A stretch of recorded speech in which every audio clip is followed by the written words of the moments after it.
Thanks, Mercy.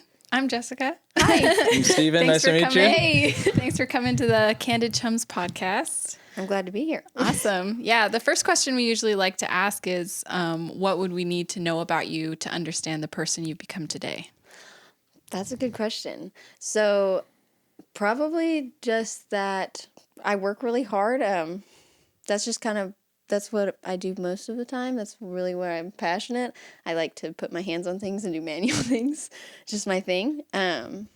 Outdoors has always been a big part of me and always will be probably.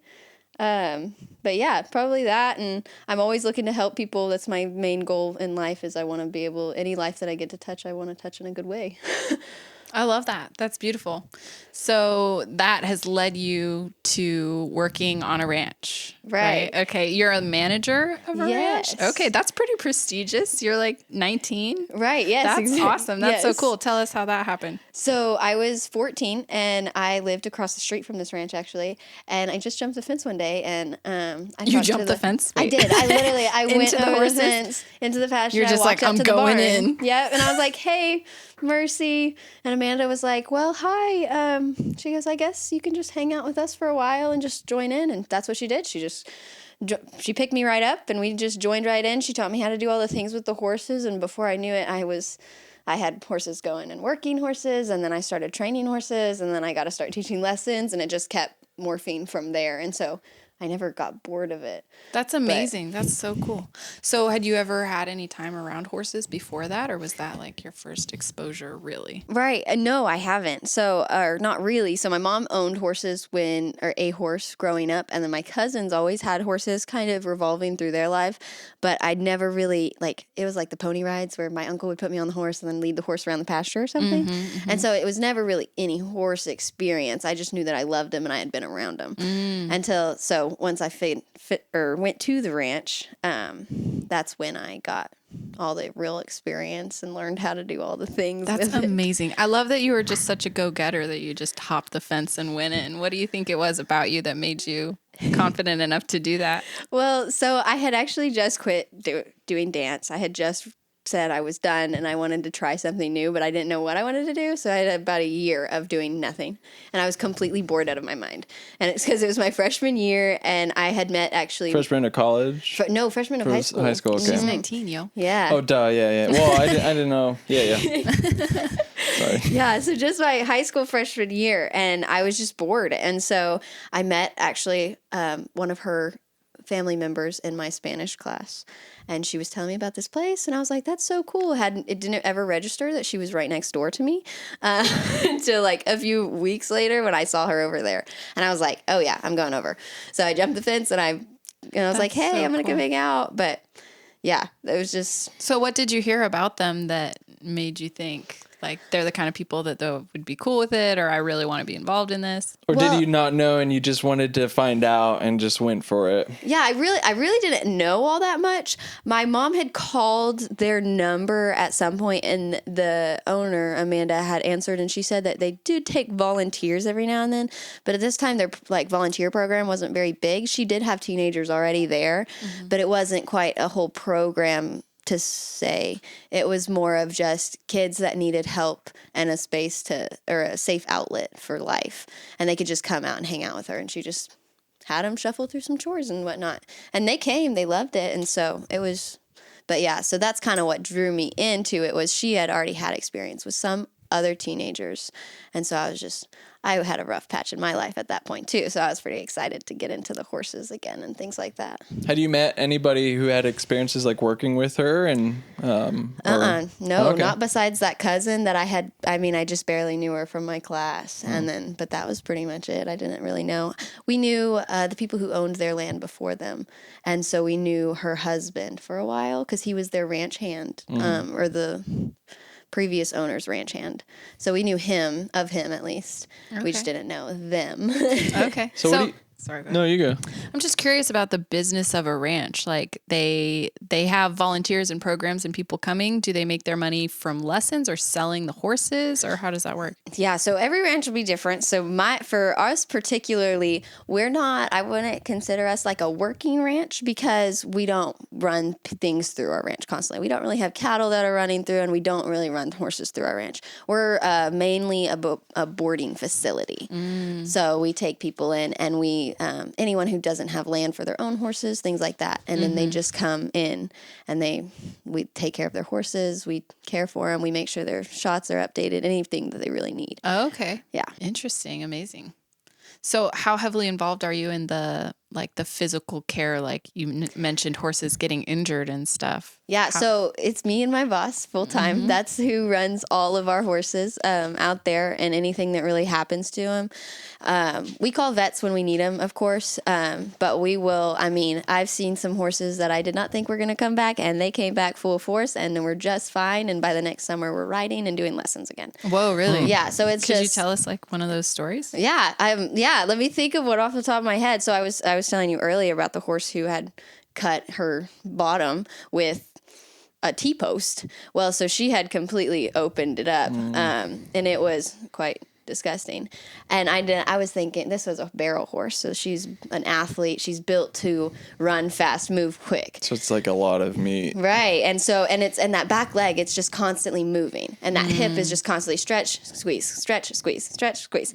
And so no matter what step, or a faster step or a canter or whatever it is, running or whatever. So the vet, she went into the vet, of course, and they cleaned her up, and then they put a bunch of stitches and staples, and she had stitches everywhere on the inside, on the outside. It was insane. And she is just fine now. She runs barrel races again. Her whole backside is completely healed. It looks like it almost never happened. She has a little itty bitty scar on the back, and she completely recovered. And then we have things like neurological issues that horses can get. There's a thing called EPM.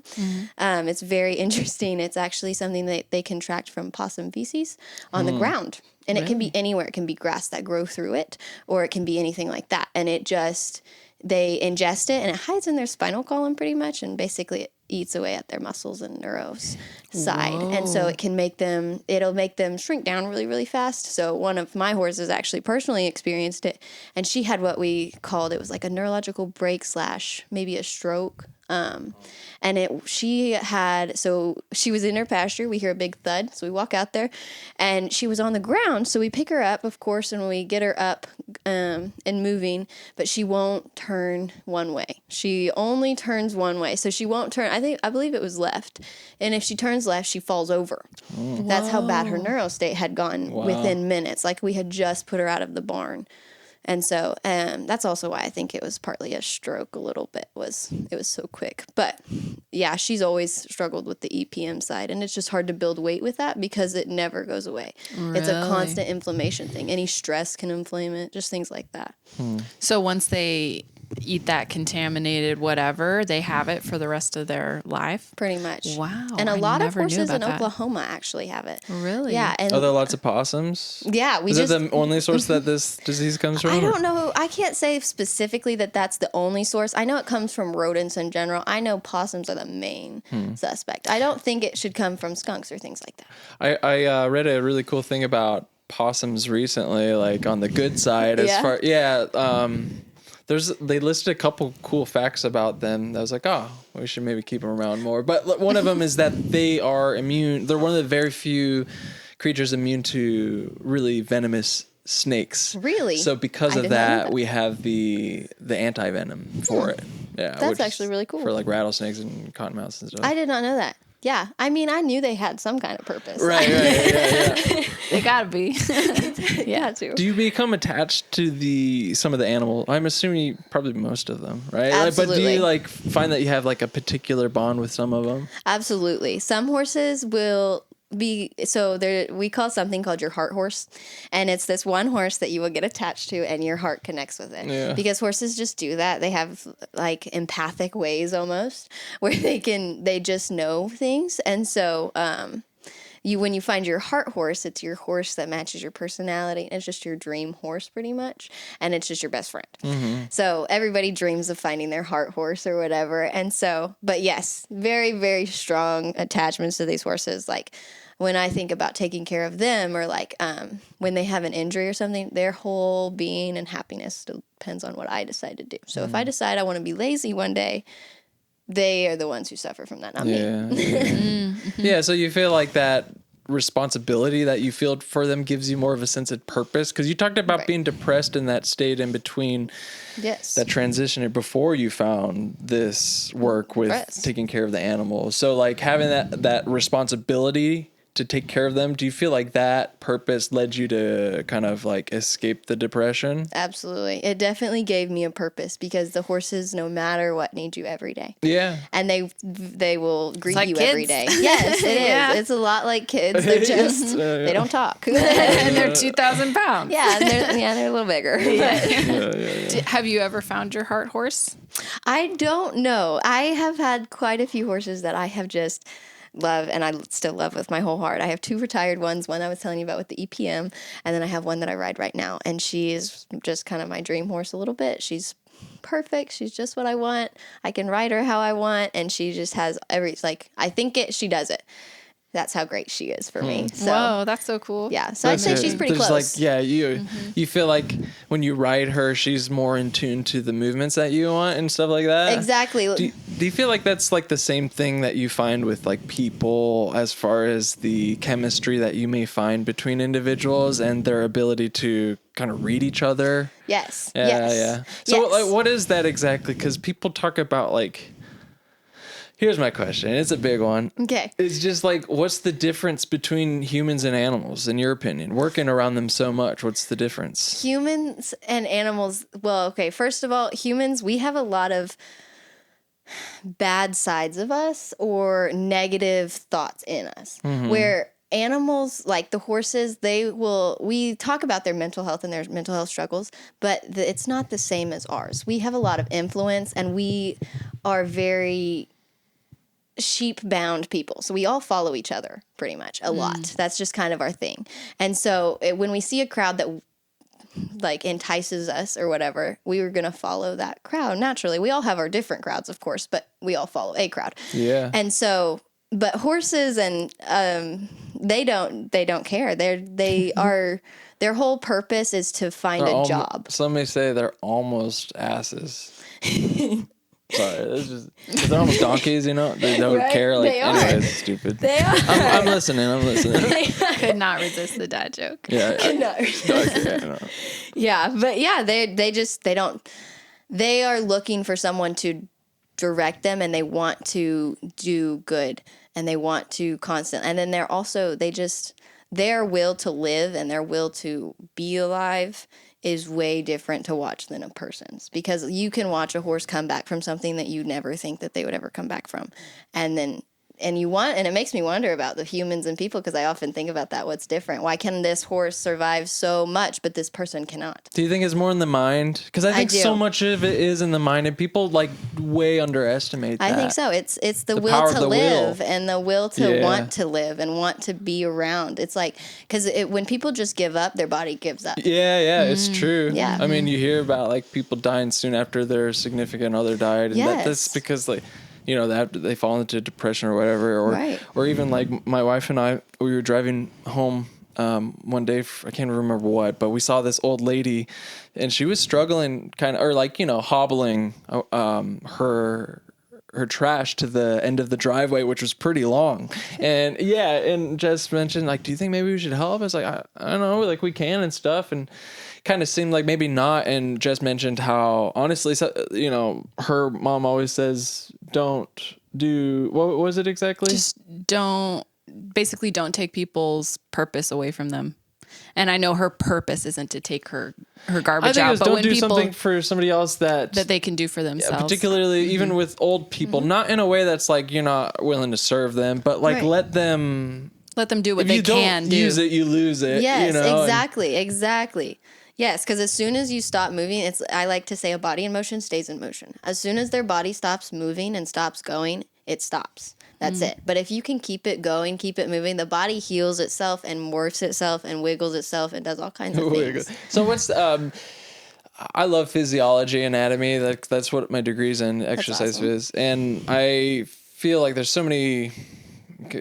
definitely strong connections between the mind and the body, you know? And yes. I don't know. Do you have any... I don't know if I have a good question, but I just want to talk about that more. My question about that is, you were talking about how horses will come back from something that you can't believe that they were able to recover from. I feel like often for humans, or for myself, I'll just talk about myself because I don't know about everybody, but the thing that makes it hard to come back from something is worrying about the future. How long is this going to take? How long am I going to be hurting? Even when I was going through giving birth to my children, in labor, if you focus on oh my gosh, when is this going to end? It's awful. But if you can be in the moment, you realize that you can handle this second right now, you can handle it. And I guess my question for that is, do you think horses have a sense of the future, or do you think that they live in the present more than humans? I really think they just live in the present. I really do, because whatever they feel in that moment is what's happening to them. And that's just all they don't care about what happens tomorrow as much as we would, as much as we think, because they have an everyday routine no matter what. Mm-hmm. Yeah, it just reminds me kids, they're just so present, and oftentimes we talk about adults losing their childlike qualities in a negative sense. Yes. I don't know what your religious convictions are, but you read in the New Testament that Christ talks about letting the children come, and that such is the kingdom of heaven. Right. Like children are and that childlike quality that I see in animals that I think you're talking about, living in the present, is a type of faith. It's a type of I'm in the present because I don't have to worry about the future, which is in God's hands. Exactly. Yes. And that's almost why it's horses almost scream the existence of God a little bit, because you think so? Yeah, I think animals in general do, but it's just their willingness and they don't care about what's going on. They really, they want to keep going, and they try their hardest to keep going, but then they also tell you when they're done. Yeah. And they say, okay, I'm good now. Now I'm all done. Yeah, I'm all done. I've lived all of the life I need to live to this time. And so it's really cool to watch. Yeah. Have you experienced the death of many of the horses that you've cared for? Unfortunately, yes, I have. And it's nice to experience, because I do appreciate that I get to say goodbye and be one of the last things with them, because I would hate for them to go out by themselves. That would be awful. And so, but it is a sad part of the job. It's part of it. So you were physically present with them when they passed away? Yeah. Is that because you could tell they were acting a certain way, that you knew that they were about to die? What was it that tipped you off? Right. So some of them have been, they've just I've had in the last few months, I think I've had a few that were just very old seniors, and then that EPM that I was telling you about had gotten them, and we had them on the treatment, but they just were not responding, and they were old. One of them was my best lesson horse. Her name was Belle. She was precious. She was such a good horse, and she carried and taught countless kids how to ride and how to do everything. Barrel race. She was she was awesome. Loved her. And she just got tired, and you just can look in their eyes one day, and they're just okay, I can't do it. And I did. One day I was like, I know, Belle, I know you're tired. So we left her in, and then she turned up next morning. She wasn't there anymore. Wow. But yeah, so it's it's hard, but there's a peace with it at some point, because at some point you realize they're not happy sometimes. When they get to a certain age, there's a point where their bodies just ache, depending on how hard their life was, how hard they worked, how hard they trained, all of the things. Mm-hmm. Do you ever, sorry, I keep asking. No, you go. Do you ever have births on your ranch? So I have got to experience maybe one, and I wasn't actually there, but we do have one pregnant right now, which I'm super excited about. We'll have a baby, hopefully January or February. Yay! I'm super excited about that one.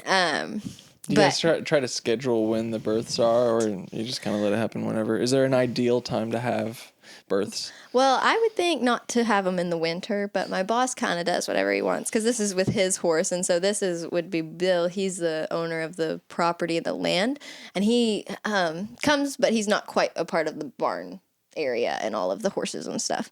But he owns some of the horses out there, and this is his horse that he's breeding because he's worried that his prize mare is gonna pass soon because she's getting older.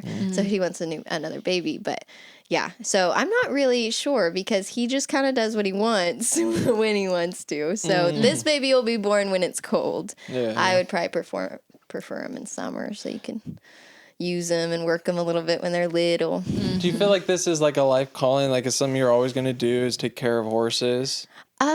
I would hope so. I don't know. That's a good question.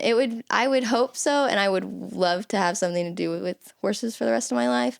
I know I'll be outside for the rest of my life. I will definitely be doing something, working outside, doing something in nature.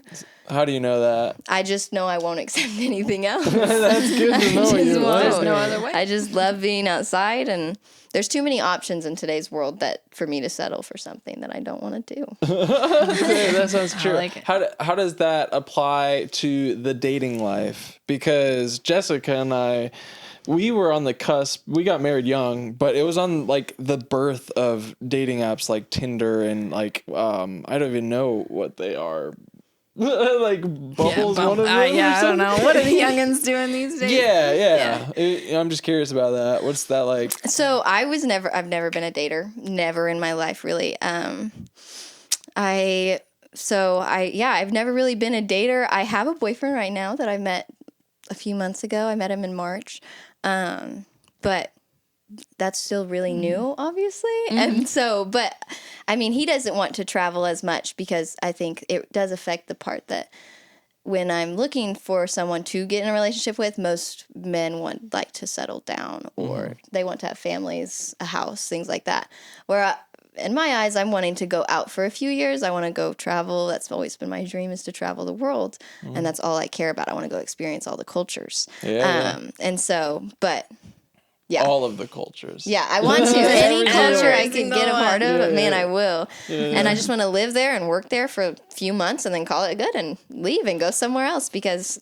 Have you always been like that? Like, you seem to like love the novelty of like just ever-changing environments. I've always wanted to travel because even when I was dancing, I was part of a dance company that traveled for mission work, and so we traveled all over. And this I got to like go to a Christian church, right? Yeah, so they're called Arrows International. They're still a dance company. I was in their junior program at that time, but they travel internationally, but I never went out of the States. I just stayed in the States. It was so fun though. It was so much fun. I loved it. I loved traveling and meeting all the people. So I didn't really change cultures too much, but it was still enough to get my little fire started for the traveling thing. Yeah. No, for sure. It's a great thing. I mean, like, we're lucky enough that we've had a couple experiences outside of the States, and I do feel like there's something very important to exposing yourself to different cultures, different, people that are different than you. Exactly. We were talking a bit before the show. It's a mark of an intelligent person to entertain an idea without necessarily accepting it. And yes.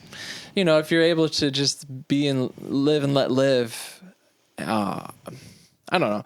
Our last interview was with Mark, and it was all about Buddhism and really made a lot of comparisons between Western and Eastern cultures. Right. And we both recognize that you really only can understand your own culture by stepping outside of that box and viewing another one, literally, because you have no reference point otherwise. Exactly. So. Well, and the only way you can see that your perspective is correct or you still believe it is right is to challenge it with outside perspectives. Because if it doesn't hold water, then it doesn't hold water. Yeah. Absolutely. Have you ever experienced that in your life? Oh, yes. Oh, man. My beliefs just round and round about. Yeah. So are you Christian? Christian? To hear. Yeah. So I was raised Southern Baptist my whole life pretty much. And then after a while, we switched into the independent side. And that was mainly because of the divorce with my parents, and the Southern community just was not supportive of that. It just wasn't you stay with your husband, things like that. And so just for unity of the family. It's unfortunate how people get judgy like that, you know? It is, and it's hard. Like, yeah. Yeah, it makes a tough situation even exactly. harder. And it just makes a bad name for the churches, because Southern Baptist is not bad by any means. We had bad experiences with certain people running these organizations. So I'm sorry to hear that. But it was, so did that lead you kind of away from Christianity for a while, or? Ish. So I guess when I went through my little dark spell in life, I guess that was my biggest time I really questioned it, just because a lot in my life had changed. I was still just freshly a teenager. I was going through all the girl things, everything. So it was just all the things, and my life just felt like a mess to myself. And so it was mainly just it was hard to think that I could think someone was up there watching me. And I didn't want to think about that. I didn't want to think he was just chilling watching me. Right. Like, if you're there, what are you doing? Why Where aren't are you doing anything? And so, and it's not how he works, and it's never how it had worked in my past, but that's what I expected of him at that point in my life. And so, yeah. So I think it did, but I think as I kept going and growing in some of the circumstances that I've got to walk through, I learned a lot of maturity with that area of my life, where I do believe Jesus is there, and I do believe in God, and I have my own kind of, I don't know, morals with it where I follow, but still with the Bible, if that makes sense. Yeah, that's great. I mean, I think that's like a huge part of growing up, is really finding the strength to evaluate things for yourself and stand on your own 2 feet with it, and not just accept it because it's easier to go with the flow, but to like take each piece and see how it really fits in with who you are. Exactly. And I went through that challenging phase of challenging the theory of Jesus and all of his things, because of course I went through the astrology phase. I learned all about the stars. I learned all about the signs, all about the crystals, all of that stuff. And I'm still very intrigued by all of it. I think it's very fascinating, because a lot line up still, but so you think there's a lot of truth to astrology? I do. How does that line up with Christianity? I don't believe it aligns up with Christianity in a lot of ways. That's like the main argument between the two. Okay, so what truth do you see in it, and how does it not? Where does it conflict? So I guess the only truth that I could see in astrology is when I'm reading about a certain topic, month, I don't know, certain things. It resonates a little too much with each circumstance. And so it almost seems like too big of a coincidence not to Are you believe. talking about them like predictions? Right, or predictions about or like your signs. Personalities? Or right, what? exactly. Both. Okay. It would be both. Yeah. Yeah. Just because it's so many coincidences in a row that it makes you question it a little bit. Okay. Yeah, no, I think that's valid. I mean... And I do believe there would be something with the stars, because God didn't just throw them up there for no reason. Yeah, there's an order to them. Yes. And the order would reflect more than just like superficially in the sky. Exactly, because he didn't just create it for us to look at. Why they are nice, I'm sure there's something bigger going on there. Okay, aliens. Aliens. So what do you think about aliens? They have to be real. I just don't know. I just have to believe in them. Right? Have you seen a UFO? I haven't, not personally, but I love watching conspiracy theories. I'm all about conspiracy theories. So what's like some of the what are your funkiest pet conspiracy theories that you've heard? Well, recently I've seen about like these big I don't even know what they are. They're like these big cinder things that are they're made out of like monoliths? Yeah, kind of. But they're made out of like mirrors almost. Yeah. And they're 4-sided or 6-sided. That's the only way they come. And they just are placed in random deserts. And then the government of that city will go and take it down. And then by the next night, a new one has popped up in a new city. No one knows who put those up. What? I have no never one keeps heard There's about recent this. news in Utah. I think there's a monolith. Yeah. Yeah. Really? And it just randomly pops up. It's super weird. That's one of my favorite ones to follow right now, because they're just super weird to me. And what's up with that as far as like, that's how the movie Space Odyssey begins, 2001. Right? That was made in like Yes. 1990s, I Yes. think, or 80s. Yes. Yeah, you know, and like all these, it's just so weird to me. I mean, you're 19. Yeah. So like I'm like 10 years older than you. And when I was a kid, I was born in 95. Okay. Like Back in my day. in the late 90s, in the early 2000s, turn of the century, I feel like one of the markers of that zeitgeist, the theme of the culture and energy, was just aliens. Like the green, like, yes, the green teardrop, ones. The big guys. Yeah. And I just feel like, Area 51, and then, the general social feeling towards that was the same thing towards like mental illness. It's like a stigma. It's like, no, like that's like, okay, I don't want to make that parallel exactly, but basically people would say that it was like BS. Yes, But right. now we're hearing that the government is affirming that there's something there. There's something there. They're making contact with something. That's just a big like turn, like a change in the past 1 or 2 decades. It is. It just, I don't know. I don't know. I love conspiracy theories, though. I'm definitely all about they don't tell us everything that's going on. Well, you just gotta find somebody who could speak with the horses, so that way they could, because I'm sure they've seen some stuff. Oh man, right? I couldn't imagine. Yeah, right? I couldn't imagine. That's so They crazy. know where Betsy the cow went. They saw. That's funny, man.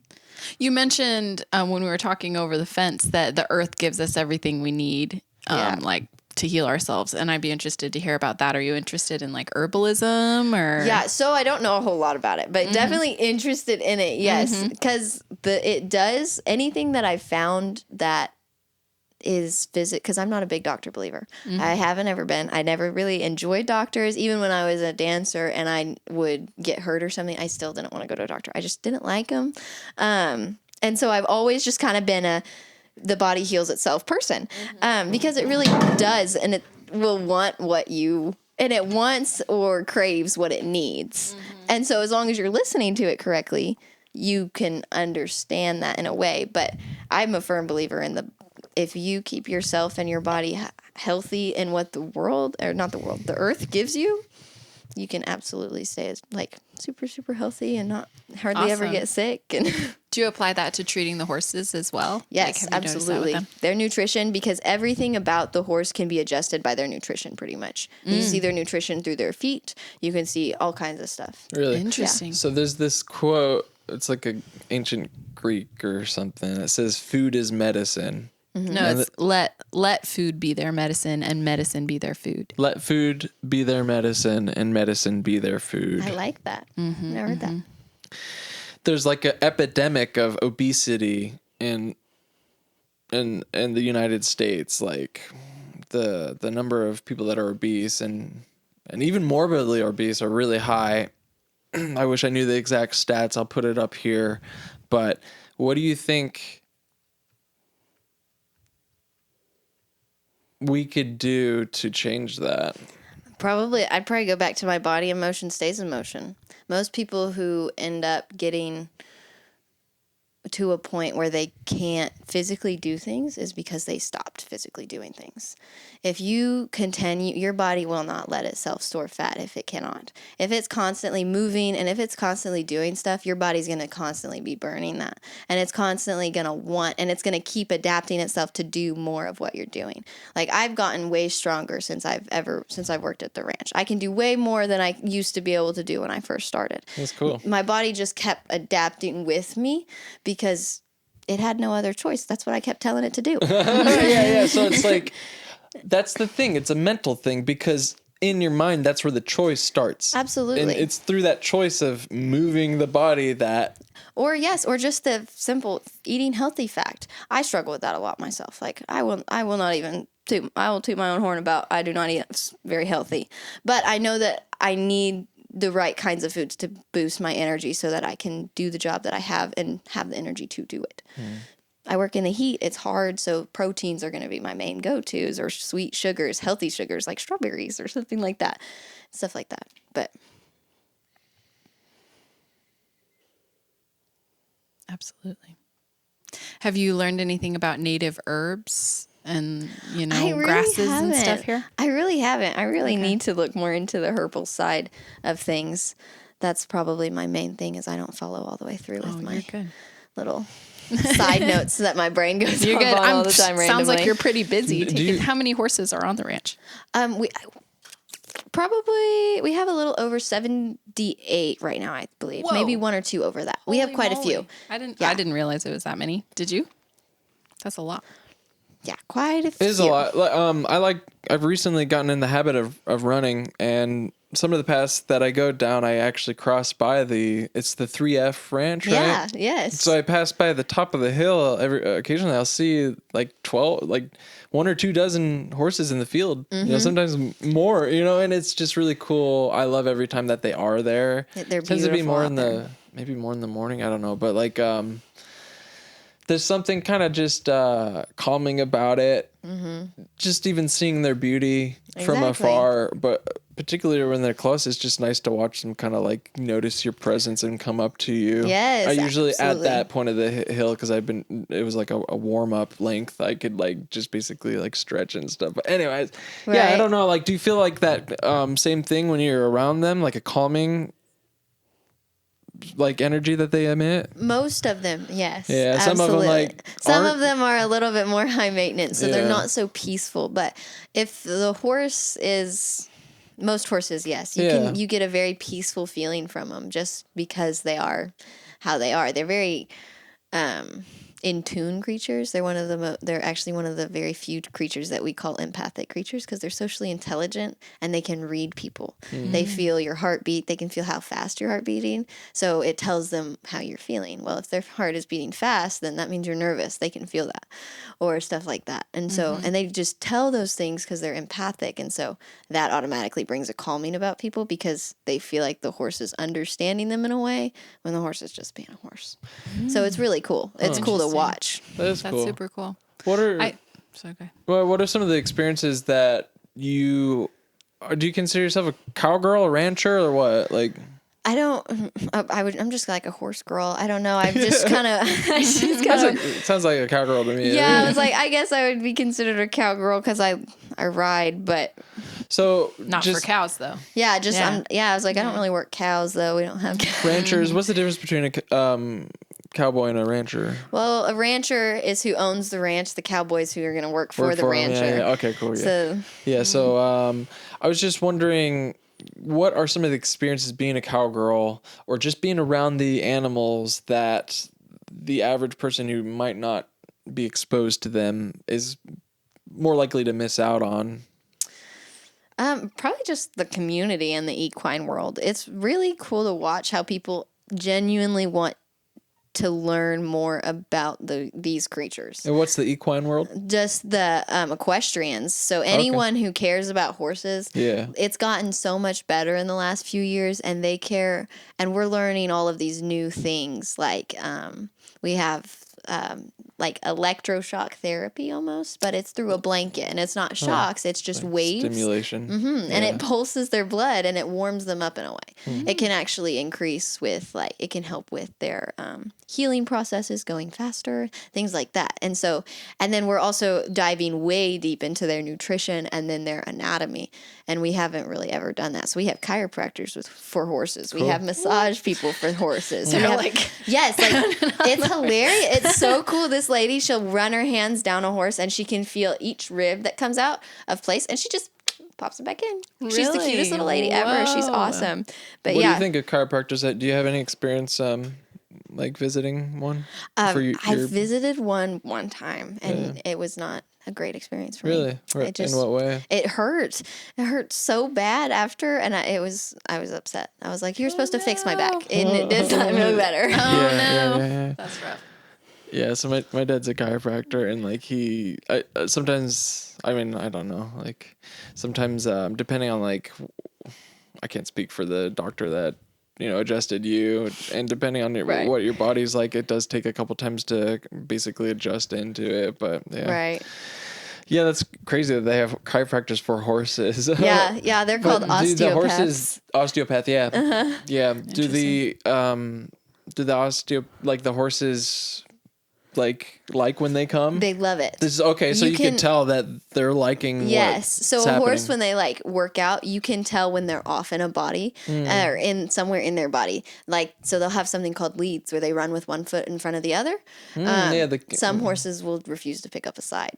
Like I'll pick up my right leg. Yeah, exactly. And so when we feel that, we just tell her, and she comes and she feels it. She fixes it. Or like we've had horses come in with swollen knees, and they just have little carpals that are out, and she just puts them right back in. Whoa. And just things like that. And so it's super cool. And then same with cranial work. She can work on, like, horses, they'll get really weird with their vision and their ears if that goes weird, or if they start seeing things. Horses see different colors out of different eyes. If I can remember correctly, they see like green and purple out of one eye and red and blue out of another eye. Really? Super weird, what right? What is that even like? Right? That's I couldn't weird. imagine. Yeah. I couldn't imagine.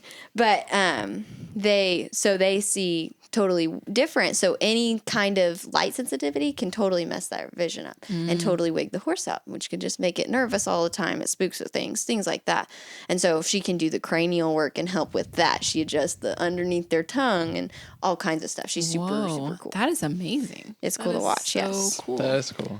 That makes me think about, well, first I wanted to say about horses being peaceful. I heard recently that a theory that the reason that people think that bird song is like a peaceful sound is because you only hear it when there's not predators around, so you know you're safe. Could be a similar thing with like a herd of horses just waiting around while you walk by. You know you're good because they would tell you if there was a cougar nearby or something, they'd be out of here. Yeah, that totally could. Yeah, but we met a man that's a veterinarian, and he's a professor of veterinary medicine.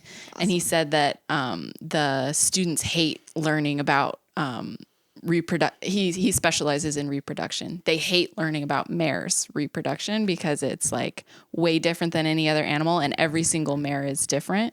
And I'm just wondering, have you seen that manifest it in your horses? I mean, even just like that they're all different. They all manifest things in different ways and stuff. Absolutely. Is that related to their personality, you think? Or like, what is that? It's related to their personality, their environment, the horses around them, and even their owners. Like, because even when a horse will come to me and they get a new owner, or it's a brand new person owning this horse, and you can either watch the horse's personality come out and the horse enjoy the person and the person genuinely enjoy the horse, or close down, or you watch the opposite and the horse just doesn't, sad. and he'll will have attitude issues, or he'll just be mopey or things like that. And so you can actually watch it. They legit communicate in a way. You just have to know how to pick up on it. Love it. That's interesting. Fascinating. Yeah, I'm assuming in these 5 years working there that you've fine-tuned your ability to do so. I like to think I'm pretty good at catching it. I do enjoy all the horses and reading the horses, but I can't catch everything. I will admit that. But do you feel like that's translated over into your interactions, like interpersonally with humans? Absolutely. Really? Absolutely. I think I can read people a lot better, actually, because it's the movements, and I think that I can control myself. Just kind of body language type of thing. Exactly, because all horsemanship is about your body language towards your horse. Because everything you do with your horse, you should start on the ground. Before you ride a horse, you should always start on the ground. We call it riding it from the ground before you ride it on its back. Because you can't ride it from the ground, you have no business on it. If you can't control a horse from the ground, there's no business on you being on top of him. And so it's like a respect thing between you and the horse, but it's also we're on the same level, and we're doing this together. So what does riding it from the ground exactly mean? So, it's like actually like walking with it and stuff. Yeah, like that, and it's called. We have ground driving, and it's your horse is completely tacked up. They have a bit and everything. You attach 2 little strings to their bit, and then it goes through their stirrups and around their rear. One strap will go around their rear, so you'll have 2, and it's almost like driving a cart. And you tell them when to go, and then they go, and then you tell them when to stop. They can back up, they can do turns, all kinds of stuff with that. You can teach a horse all kinds of, like, that's how I also have a younger horse, and she's a baby. Baby, she's not a baby anymore, she's about 5 now, but she was a baby when I got her. But she that's pretty much how I broke her. I did all of that, and then I just took her on a trail ride one day, and she was fantastic. That's so cool. Yeah. Do you feel like there's a degree to which you need to like kind of put on a front to the horse, like act confident when you're not, or will they be able to tell if you're faking it, or how does that play out? Absolutely. I don't think horses will tell if you're faking it all the way. They will definitely be able to tell if you don't know what you're doing. And horses take it Body full language. advantage of It's that. probably a body language and maybe a pheromones thing too. It is. And when you're timid at what you're going to tell them, because asking a horse to work out, you're asking them to do something. That's what it is. I'm asking you to do this task. It's work, energy, Yes. like. Exactly. And if they don't understand the cue to ask, then that's your job to instruct that they learn. Horses learn pressure and release. So every release that you make is where your horse is going to learn. So I can whip a horse or whatever to encourage forward movement, but until I take the whip away, they're not going to understand what I'm trying to say. They're just going to be scared of the whip. But once I take it away and they continue moving forward, oh, duh, that's what she wanted me to do. Oh, I see. So it's things like that. Interesting. I'm trying to think how that relates to human psychology. And maybe how, like... The pressure and release part, I have used that so many times with like people. what? Like when you, say you approach a circumstance, you can approach it confidently and say, blah, blah, blah, blah, blah, this is what I think. And then release to let them do Exactly. it. Because it's an invitation. You know, if you keep on pressure, that's where you get into the tyrannical type of... Exactly. And people get irritated or frustrated or yeah. heated about it. And so if you say, this is just what I think and blah, blah, blah, now you think about it and we can talk about it later. It's showing that leadership, the confidence, but also letting them choose to follow. Exactly. And knowing that they have the choice to either think about it or just let it go. Yeah, cool. That's great. Yeah. You're learning really great lessons for life, Absolutely. and your experience here. That's awesome. Yeah, just any kind of life I've learned over there, I can absolutely thank them for, because I feel like I can go most places now because of everything that I've got to learn there. So cool. That's so cool. With the qualities. So for a young woman or a young man, whoever it is, who's going through a dark period, maybe similar to what you went through, and doesn't necessarily see how they're going to make it through it, what are some things that you would say to them or yourself when you were before making it on the other side, so to speak? Probably to just find things that you really do enjoy. Spend time outside as much as you can. That was the thing that really got me, was because it's easy to sit in your room on your phone. It is so easy. Or on your TV or playing a video game or something. And so, when I was doing it, it was just me and my little sister at my house. And so, because my mom was working full time. And so it was really easy for me to just sit inside all day. But it was the getting forced to, I feel like I have an obligation to go to this ranch and take care of these horses, because not only do I care about the horses, but if I don't if I don't help, something might not quite get done all the way, or something, they might miss something because they didn't have enough hands or something like along those lines. And so it's just that, I don't know, that it's the drive. You have to find a drive for what you want to do.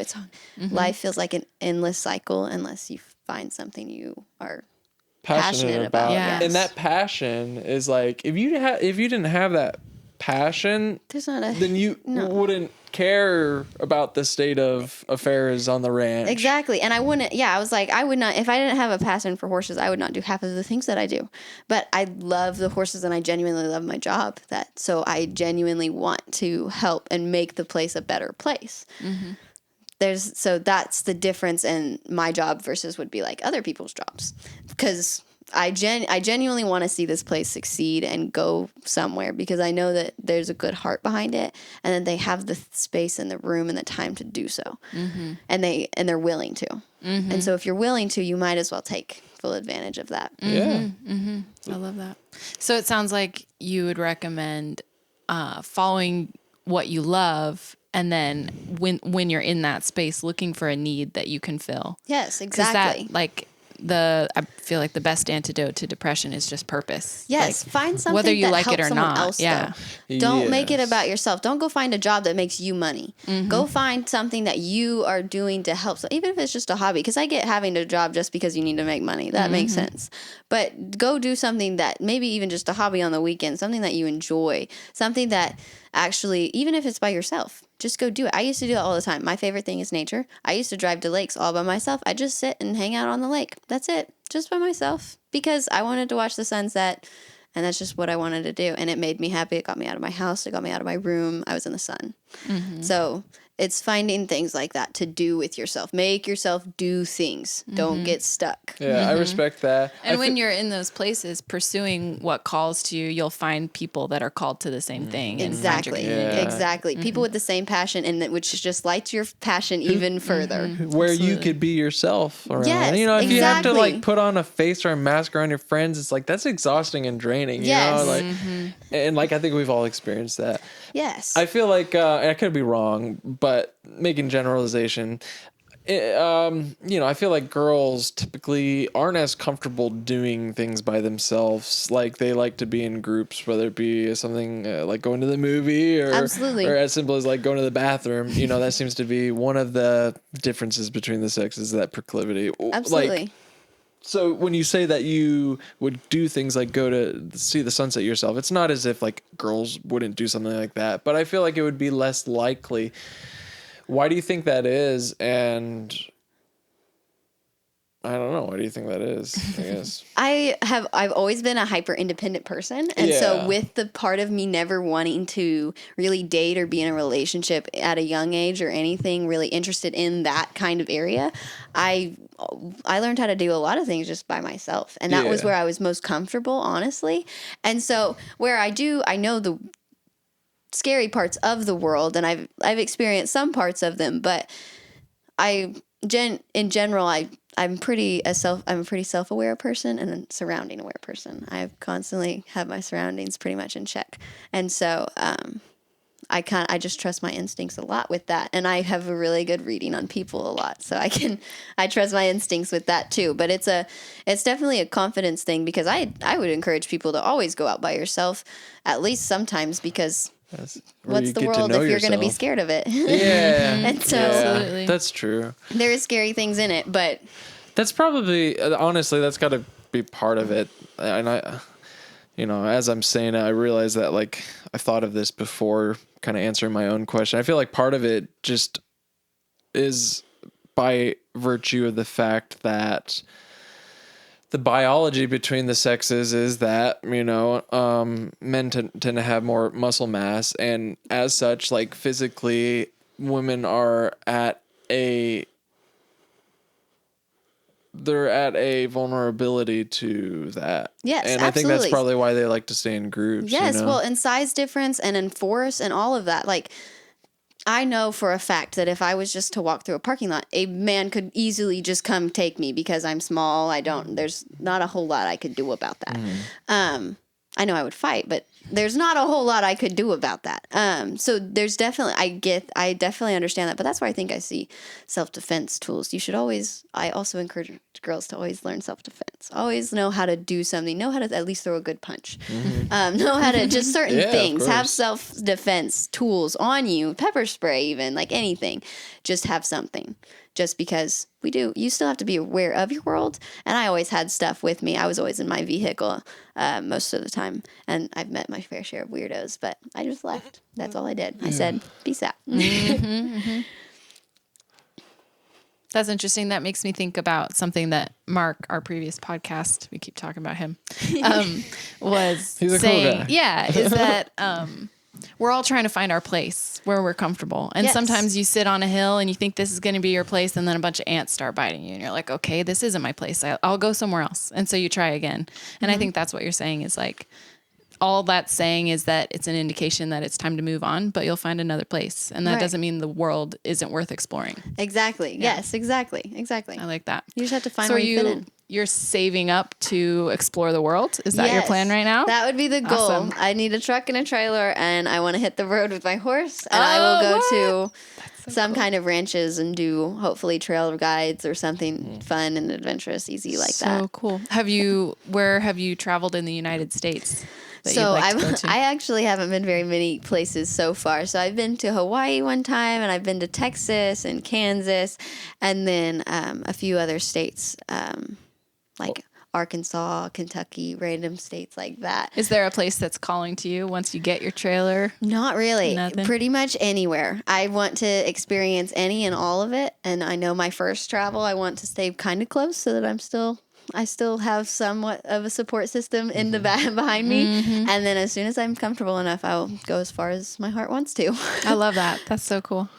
Yeah. We just moved here from Idaho a few months ago, and that would be a dream to be able to ride horses through the Tetons. Ugh, I couldn't You imagine. gotta do it. Yeah, I recommend trying it out west because Yeah. it's just, I love the mountains. And It's God's country out there. I so would pretty. love to. That would be my horses dream in like was Montana mountains. and stuff. You should try like or Wyoming. Oh, yeah. That's probably where I'd end up is probably like a Montana or Wyoming ranch just because Yeah. those are more popular for like the tourist trail riding Absolutely. things Yeah. that I would be doing or wanting to be in. Yeah. Awesome. You would like to like conduct trail rides and Yes, stuff? I love that. I love the personalities I get to meet, and especially when you go to big ranches to do like commercial rides like that. I've done trail rides over there for a few years, and I've got to meet some of the coolest people off of it, just because people want to experience the Western industry in the world, and so you get these cool characters. So it's kind of like how you guys like to just talk and get to know people. That's what I like to do on the trail rides, and I just get to ask them questions and learn all about their lives and what they get to do. And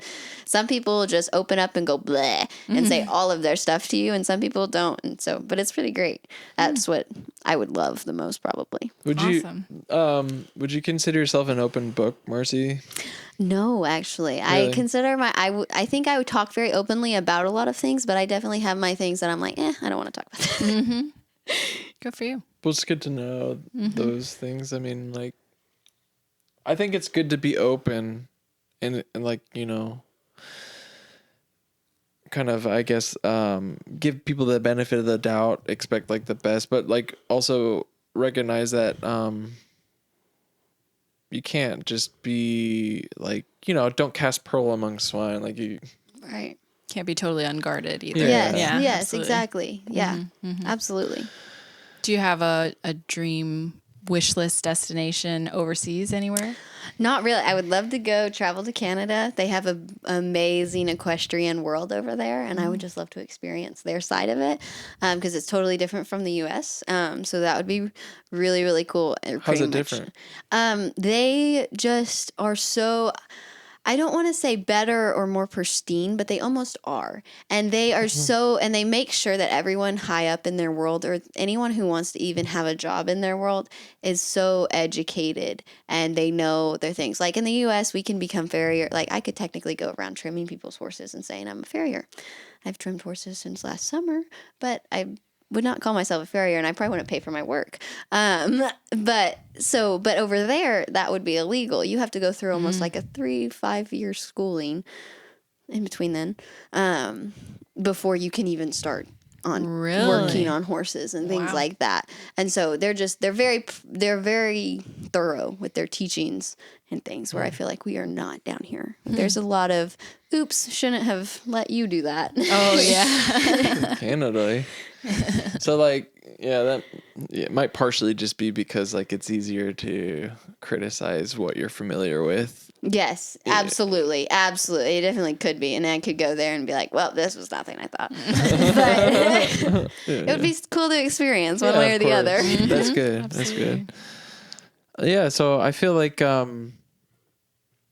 is there anything that like, I don't know, you feel like you haven't quite figured out in life? Because you're only recently graduated high school and stuff. Yeah, like you there's have a lot to like look forward to as far as like decisions and stuff that you want to do in life, and that's exciting. It could also be scary. Like, Absolutely. What are some of the maybe scary parts, the things that you haven't, the unknown? The unknown. Yeah, like what things do you feel like you haven't quite figured out? I think it's really where I want to go next and what I want to end up doing. Because where I have this ranch and it is a great build and it is a great place, I don't want to technically do it forever. I don't want to be in the same place forever. Biggest fear, getting stuck somewhere. That's always been my fear.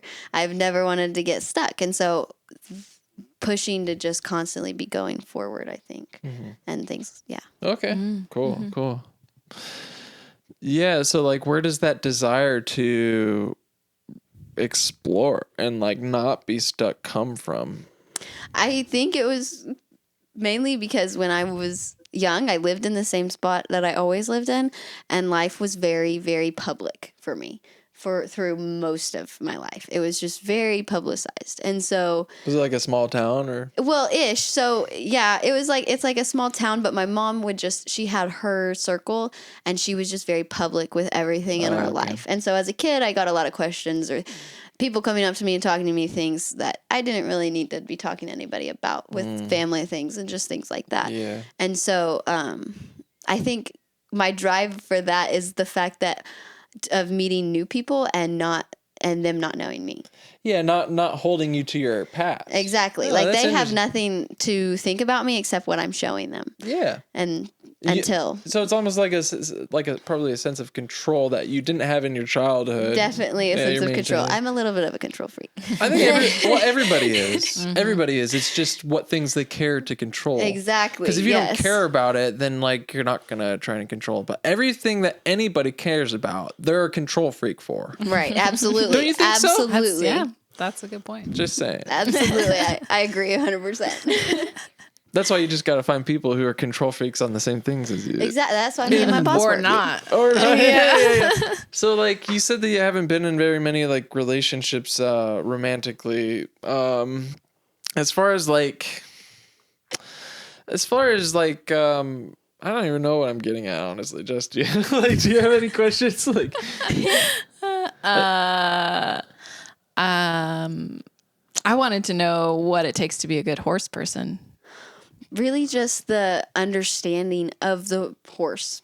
The more, there's always more to learn. And so the more you can understand about the horse, the better you guys are going to be able to communicate. Because the horse will tell you anything and everything that it needs. You just have to learn how to read it correctly. It's like a baby, man. Yes. It's stressful at first, but once you get it, it's a lot better. Yes, because then once you get that horse and you got it in the system and you just know how you're doing it and you got it, the vitamins going and all the things, and they just great. So was it really stressful the first couple horses that you were a steward over? Absolutely. Learning like nutrition side and with the supplements was so crazy. And it still is crazy, but manageable now. Yes, a little. Yes, I have it all memorized on what I give my horses, but it's like I don't know. I couldn't walk Apply into that to everybody. Exactly. Yeah. I couldn't walk into a supplement store and be like, "This is what your horse needs." Blah blah blah blah blah blah. Yeah. So do you just get mostly supplements that like for humans, or are there like companies? They're actually horse supplements, and it's really just like electrolytes is a main one, and then they have all of their amino acids is a really big thing for horses. Any amino acid we can pump into them, we will. That's what they probably lack the most. Lysine is a really good one for them. Interesting. Why is that not provided for in their natural diet? I have no idea. That's a great question. It's just not really in our ecosystem very much outside for them in their habitats where they would get all of their bodies like that. Right, exactly. Yeah. And so that's why we'll give horses like mineral blocks and stuff like that in their pastures also it's that boost of vitamins and minerals. Ponds or algae, water with algae, it all helps a lot in all of those areas. Oh, yeah. Interesting. Maybe that's where it lacks more. Like I'm just thinking, were wild horses or horses just back in the day from, the average farmer, were they just really deficient in this certain thing? Or maybe they were getting it from algae in their water because that's all they had to drink or whatever. Right. Yeah. And that's, it's nature would have provided in like the circumstances where they wouldn't. And that's what you have to think about is like horses survived way before we did. Yeah. It took care of them or took them in. Like this horse could have lived on its own, but human error, that's why our horses are messed up, and then we touch them so much with all of our stuff also sometimes with our nutrition and our vitamins, because you can over vitamin a horse, you can overdo things with a horse. You shouldn't overlook your horse, or not overlook, you shouldn't fixate on your horse too hard because you can do too much. Human error is definitely a big part in what goes wrong in a horse's life sometimes, which sucks, but it's the truth. Interesting. It's kind of like humans that so way when too. you say we've like messed with horses so much, do you mean like genetically, like breeding them to be the domesticated that or horses? just the horse itself. So like playing with their shoes or their feet, the angles, the way their shoes are made, the different shape of their shoe, the thickness, all of it goes into play with the horse. So if like your horse comes up with a shoe that isn't created right or it's not made correctly, or I don't know, it's not the shoe that horse needs. There's certain shoes that can like actually damage a foot rather than help the foot. And so it's certain things like that where it's human errors that will mess up a horse's life with like shoes or even nutrition wise. Like a horse, like senior horses, they can't have hard grains because they can't break them down correctly with their teeth anymore because they have old teeth. Some of them lose their teeth a lot when they get really old, just like we do. And so we soften their food for them so it makes it easier to eat. But you don't know that. Human error, you feed a horse and then they choke because they didn't feed it correctly. Okay. And horses don't regurgitate at all. They have no regurgitation. They cannot throw up. Really? That is why horses die most often. It's a big old long neck. Wow. Really? Yes, they choke or something called colicking, and it's their intestines twist in a knot. There's surgeries that they can go in and take it out or tube down their throat and flush it out. But it's like... They can tell you sometimes that it'll 100% work, or sometimes they'll be like, it has a 50-50 chance this surgery works. So you paid 10 grand or rough. Wow. So what's the thing about horseshoes? So why do we put horseshoes on? And like it's to protect their feet, but like in nature they didn't have those, you know? So like why can't they go without it? So horses' shoes are kind of like how our shoes would be for us, with like when we can put insoles in our shoes and stuff. So we can adjust a whole... No, I just mean in general, like why can't they just go without them if they did in nature? Oh, so, well, mainly it's just for the life and quality of the horse, and it's really what you want your horse to do. So it's not like a need, it's just a quality. Exactly. Like thing. my horse, like I ride us consistent. Too, technically, we probably wouldn't need shoes, but yes, exactly. It'd be painful to yeah. Okay. We have there's tons of barefoot horses out there with no shoes on. They just get their feet trimmed, and that's it. And we only trim because they get so long that they'll crack or they'll curl under. I don't know if you've seen those really crazy videos. That's crazy. With their crazy long feet and nails. No. Yeah. Wow, yeah, I bet it'd be tough to trim those nails, a lot thicker than ours. But like, what determines if they go without shoes? What types of, is that just like a... It's really what that horse's job is going to be in life. Right. What is your horse going to do? Like, so, let's say you're going to have a mountain horse that climbs and pulls stuff up mountains. There's shoes that have cleats almost. And they can hook their feet into the mountain when they pull up, right? That's one of my favorites. It's super cool. And then, or they have like a completely finished circle shoe where most shoes break open, like the horseshoe shape. This shoe connects and this supports the back end. So we have to do this when the back tendons in a horse's legs are tight or something like that. It just brings support to that. But yeah, it's like you can adjust pretty much any compensation that the horse's body might need with that. Yeah, if they have like a weird gait on one side, then you can compensate it. It's the same thing for humans too with like, Yes, the exactly. kinematics. Yes. Cool. That's awesome. It's so cool to see your passion for this mostly. Mm-hmm. Like I think what's like you said, just kind of follow your enthusiasm, chase your bliss. Yes. Like I feel like there's got to be something out there if you haven't found it. For the people that maybe are younger and through their environment or the culture in their home don't have as many opportunities to go outside and or have extracurricular activities. Well, I don't know. Because I feel like in America, like most kids aren't going to. For the person that maybe has the opportunities, but they just like are shy or don't think it's worth doing, and they think that they're like, I don't like going outside. I hear that a lot. I hear that from my youngest sister, and it upsets me. It upsets me because we're like... What do you mean you don't like going outside?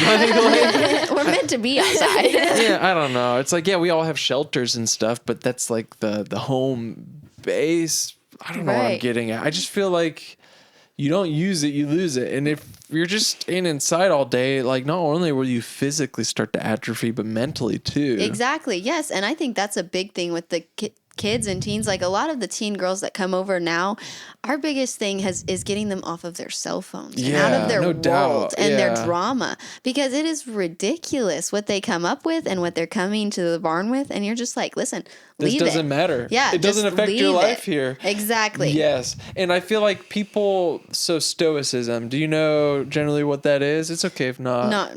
Yeah, so it's just like a philosophy. To break it down simply, there's things in your life you can control and things you can't. There's no point in spending any energy, effort, or time, whatever, towards the things that you can't control. Right. You know?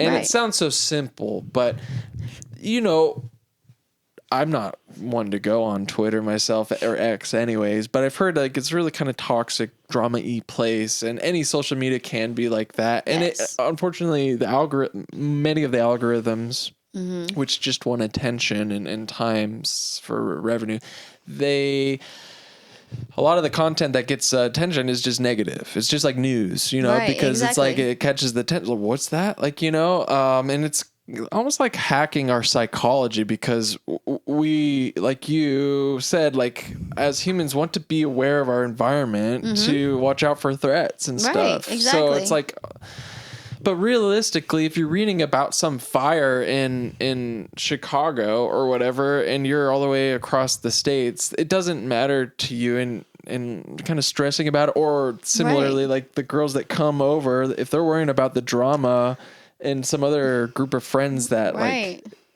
if it doesn't affect you, then like you're just wasting energy. Exactly. Yes. And I feel like there's like the phone and social media and the way that those things have developed over the past decade has been engineered as such to very much so encourage you to pay attention to things that don't really that you have no control over. Yes, that and to isolate. Like it's just so isolation oriented. They really enjoy people being by themselves in their homes and things like that.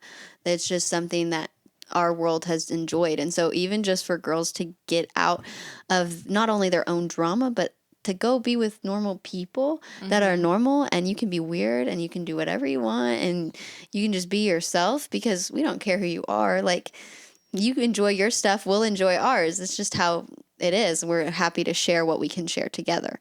But to have an outlet where you can do that, I think that would be the most important part for like anybody trying to find or find a reason to get out of their house. If they're saying I'm shy, I don't want to do this, go find people who are interested in the same things as you. Because if your friends aren't, then they're not. That's not your fault. But go find the people who are, because they, in the long run, are going to push you to keep finding those dreams. It's great that your ranch has that system where you invite young women to come and be a part of that work. I love it. Because I feel like, unfortunately, a lot of the ways that things are set up in our cultures are just not very conducive to those outside interactions and stuff, even by nature of the fact of the way that highways kind of cut people off from like maybe traveling to their friend's neighborhood or stuff like that, you know, and so that's great to hear that you guys are doing that. Yeah, it's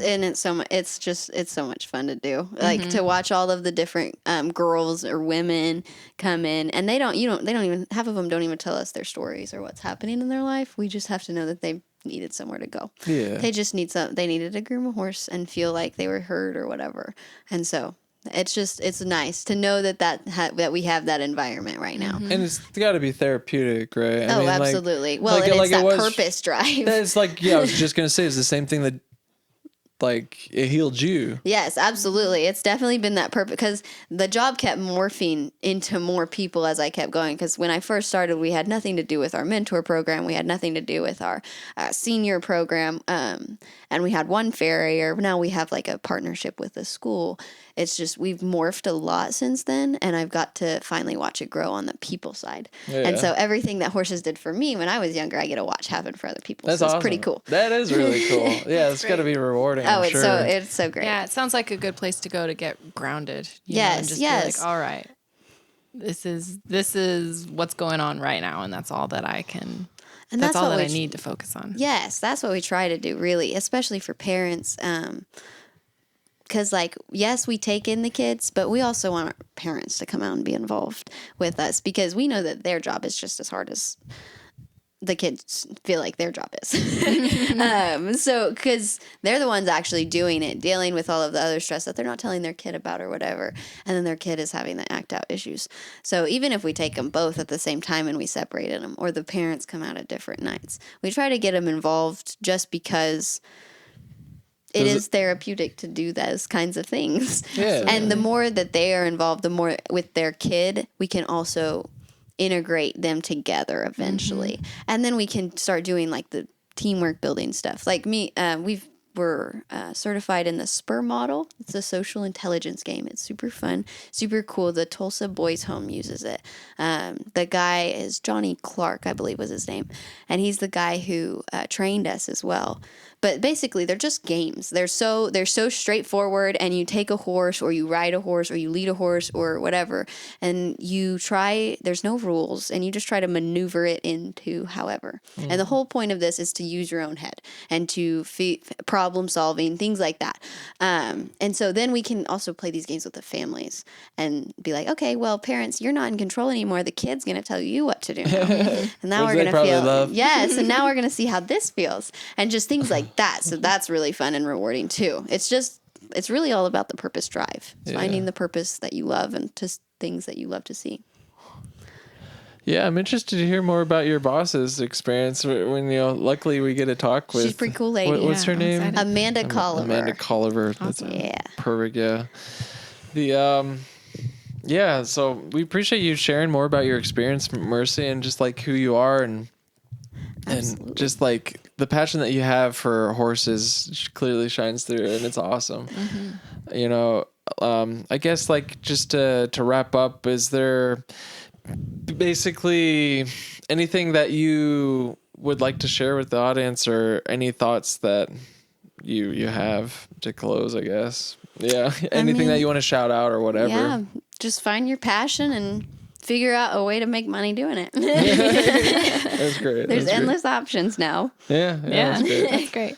Something I wanted to say as you were talking is that it probably helps that the ranch it's not like a day-to-day thing that most people encounter, Exactly. So not only is it a grounding place, but it's a place that's totally removed from their daily life. Yes. And so just like find your passion, but take the risk to go somewhere that's completely out of your comfort zone, because you might find that it is your comfort zone. Absolutely. And find something that stretches you, because horses are scary. People don't want to get next to a horse. They're Right. big. They're big, yeah. Yeah, they're big. Most people think about horses and they're like, they kick, they buck, they bite. Mm-hmm. They're Was terrifying. it scary for you? Yeah. No, I loved horses from the minute. You hopped the fence. I did. I just hopped the fence. I've always pet her horses when I was younger, and I fed them through the fence all the time. But it's just, it's interesting. I don't know. Thanks so much. Yes, thank you guys. This was a blast. Yeah, This was thank great. you for coming, Mercy. I really appreciate it. Thank you. Awesome. Okay, yeah. That's great. Sweet. Thank you guys. Thank you. Appreciate it. Yeah.